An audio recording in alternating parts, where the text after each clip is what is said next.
Hi friends, ఎట్లున్నారు? నేను మీ technical రాజు. So చాలా మంది అయితే అడుగుతున్నారు, బ్రో మేము సాలరీ అకౌంట్ యూస్ చేస్తున్నాం, అనుకోకుండా బెట్టింగ్ అయితే ఆడాము.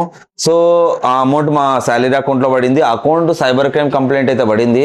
సో దీనికి ఏదైనా రీజన్ ఉంటే చెప్పండి బ్రో. అందులో పిఎఫ్ అనేది కూడా కట్ అయిపోయింది, అది కూడా సైబర్ క్రైమ్ కంప్లైంట్ కిందకే వేశారు. వెళ్ళి అడిగితే ఇక్కడ మహారాష్ట్ర అది అని అంటున్నారు అని చాలా మంది. ఇక్కడ ఇంకొక కామెంట్ చూపిస్తా చూడండి, చాలా మంది అయితే అడుగుతున్నారు. బట్ ఇప్పుడు నేను మీకు డీటెయిల్గా ఎక్స్ప్లెయిన్ చేస్తాను. ఎవ్వరు కూడా టెన్షన్ పడాల్సిన అవసరం కూడా లేదు, ఓకేనా? నేను మీకు డీటెయిల్గా చెప్తాను. ఆ ప్రకారం మీరు చేశారనుకోండి, మ్యాక్సిమం 90% మీరు సేఫ్, ఓకేనా? సో ఏంటంటే సైబర్ క్రైమ్ కంప్లైంట్ పడంగానే అకౌంట్ మీద మనం అక్కడ బ్యాంక్ అకౌంట్లో మనీ తీసుకోలేం, ఓకేనా? ఏటీఎం కార్డ్ పనిచేయదు, ఫోన్పేలు పనిచేయవు, పేటిఎంలు పనిచేయవు, ఒక్క రూపాయి కూడా మనం కట్ అనేది అవ్వదు, తీసుకోలేం, ట్రాన్సాక్షన్ చేసుకోలేం. ఎంత ఉన్నా మన అకౌంట్లోకి మనీ మాత్రం క్రెడిట్ అవుతూ ఉంటుంది, ఓకేనా? సో అలాంటిది ఉన్నప్పుడు మనం డైరెక్ట్గా ఫస్ట్ వెళ్ళాల్సింది ఎక్కడికి? బ్యాంక్కి వెళ్ళాలా. బ్యాంక్కి వెళ్ళి మేనేజర్తోనో లేదంటే బ్యాంక్ స్టాఫ్తోనో మాట్లాడాలా. ఏమని మాట్లాడాలా? మేము అనుకోకుండా తెలుసో తెలియకో ఆన్లైన్ గేమింగ్ అయితే ఆడాము, సో అకౌంట్ ఎందుకో ఫ్రీజ్ అయినట్టు ఉంది, ఒకసారి చూడండి. లేదంటే నా అకౌంట్ అసలు ఏం ప్రాబ్లం అయిందో చూసి చెప్తారని మనం డీటెయిల్గా వాళ్ళని ఎక్స్ప్లెయిన్ చేసినాం అనుకోండి. మీ అకౌంట్ మీద సైబర్ క్రైమ్ కంప్లైంట్ అయితే పడింది, ఈ ట్రాన్సాక్షన్ అయితే ఫ్రీజ్ అయిపోయింది, ఈ కంప్లైంట్ అక్కడ ఎక్కడో పడింది అని చెప్పేసి వాళ్ళు చెప్పేది వాళ్ళు చెప్తారు. వాళ్ళు సైబర్ క్రైమ్ కంప్లైంట్ ఏదైతే పడిందో ఆ రసీదు ఇవ్వమని చెప్పాలి, ఓకేనా? అలాగే మీరు బ్యాంక్కి తీసుకెళ్లేటప్పుడు మీ పిఎఫ్ కట్ అవుతుంటుంది కదా, ఆ స్టేట్ శాలరీ స్లిప్స్ ఉంటాయి కదా, స్లిప్స్, అవి తీసుకెళ్లి బ్యాంక్లో చూపించాలి. ఇవి పిఎఫ్ అమౌంట్ ఏదైతే అకౌంట్ సైబర్ క్రైమ్ కంప్లైంట్ అనుకుంటున్నారో, సో దానికాడికి మాత్రమే అకౌంట్ ఫ్రీజ్లో పెట్టుకొని మిగిలినది మొత్తం అన్ఫ్రీజ్ చేయండి అని చెప్పేసి మనం డీటెయిల్గా వాళ్ళతో మాట్లాడొచ్చు.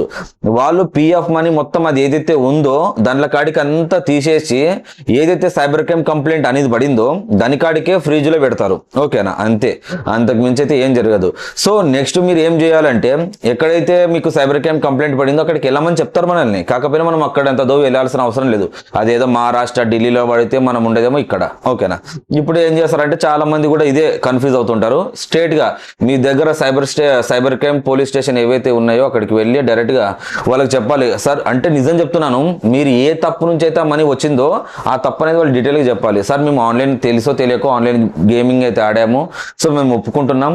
సో ఆ ట్రాన్సాక్షన్ మీరు ఏదైతే గేమ్ ఆడారో దాని హిస్టరీ ఉంటుంది కదా, అది అవన్నీ మళ్ళీ అలాగే మీ శాలరీ స్లిప్స్, మీ పిఎఫ్ కట్ అనేది హిస్టరీ అవన్నీ తీసుకెళ్ళి మనం అక్కడ సబ్మిట్ చేసామనుకోండి, వాళ్ళు వీళ్ళు కరెక్ట్ జెన్యున్ గానే చెప్తున్నారని, వాళ్ళు అందరు కరెక్టే చెప్తున్నారు అని చెప్పేసి వాళ్ళు నమ్మితే, ఎవరైతే పోలీసు వాళ్ళు ఉన్నారో అది నమ్మితే, అప్పుడు ఏదైతే చిన్న చిన్న అమౌంట్ ఉన్నాయో మీ దాంట్లో ఆ మనీ అంతా రిలీజ్ చేసేస్తారు.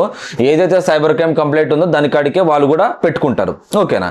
సో మొత్తానికి నువ్వు క్లోజ్ చేసుకోవాలి, సైబర్ క్రైమ్ కంప్లైంట్ అనేది పోవాలి అనుకుంటే డైరెక్ట్గా మీరు ఒక లాయర్ని తీసుకొని వాళ్ళకి కావాల్సిన ప్రూఫ్స్ అన్ని సబ్మిట్ చేసి కోర్టు ద్వారా మీరు వెళ్ళాల్సి ఉంటుంది, ఓకేనా?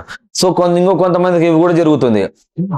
లాయర్ 1, లాయర్ 2, లాయర్ 3 అనేది పడుతుంది అనమాట. ఎట్లా అంటే ఇప్పుడు చూడండి, ఒకడు స్కామ్ చేశాడు, వాడేం చేశాడంటే వాడి నుంచే మీ అకౌంట్కి మనీ పంపించాడు. వాడు మనవోడైనా కావచ్చు, పగోడైనా కావచ్చు, ఓకేనా? మనీ పంపించాడు. మనం ఏం చేస్తాం, ఆ మనీ మన దాంట్లోకి రాగానే ఆ మనీ ఇంకొక 2-3కి పంపించాం, ఓకేనా? సో అప్పుడు ఏమవుతుందంటే, నేను లాయర్ 1 అవుతా, నేను ఎవరికైతే పంపిస్తాను లాయర్ 2 అవుతా, అవతల లాయర్ 3 అవుతాడు, వాడు వేరే ట్రాన్సాక్షన్ చేసింటాడు. కాబట్టి ఈ పైన ఓన్ అకౌంట్తో సహా మన అందరి అకౌంట్లు ఫ్రీజులు అయిపోతాయి.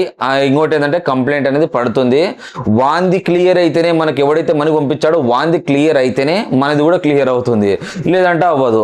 సో మనం క్లియర్ చేసుకోవాలి. వాడు ఎవడో మాకు తెలియదు అంటే కనుక డైరెక్ట్గా మీరు లాయర్ని కన్సల్ట్ అయ్యి వాళ్ళతోనే జరిగిందంతా చెప్తే వాళ్ళు అసలు ఏం చేయాలనేది వాళ్ళు మీకు చెప్తారనమాట. దాని ప్రకారం మీరు వెంటనే వెళ్ళి బ్యాంక్ మన కోర్టులో కానీ లేదంటే ఎక్కడైనా సరే డైరెక్ట్గా ఉన్నది ఉన్నట్టు మీకు ఆ మనీ ఎక్కడి నుంచి వచ్చిందో చెప్తే అప్పుడు కోర్టు నమ్మితేనే రిలీజ్ ఆర్డర్ పంపిస్తుంది, ఓకేనా? సో చాలా మంది కన్ఫ్యూజ్ అవుతుంటారు. ఈ విధంగా జరుగుతుంది ప్రాసెస్. ఎవరైనా సరే శాలరీ అకౌంట్ ఈ విధంగా పడింది అనుకోండి, వెళ్ళి మీ బ్యాంకులో కన్సల్ట్ అవ్వండి. వాళ్ళు మీకు ఏదో ఒకటి చెప్తారు, దాని ద్వారా మీరు ఈ ప్రాసెస్లో చేసుకుంటే అయిపోతుంది, ఇంకంతే, ఓకేనా? సో ఎవరికైనా సరే ఏమైనా డౌట్ ఉంటే కింద కామెంట్ చేయండి, నేను ఖచ్చితంగా చూసి రిప్లై ఇస్తాను. అలాగే ప్రతి ఒక్కరు మన ఛానల్ని సబ్స్క్రైబ్ చేసుకోండి.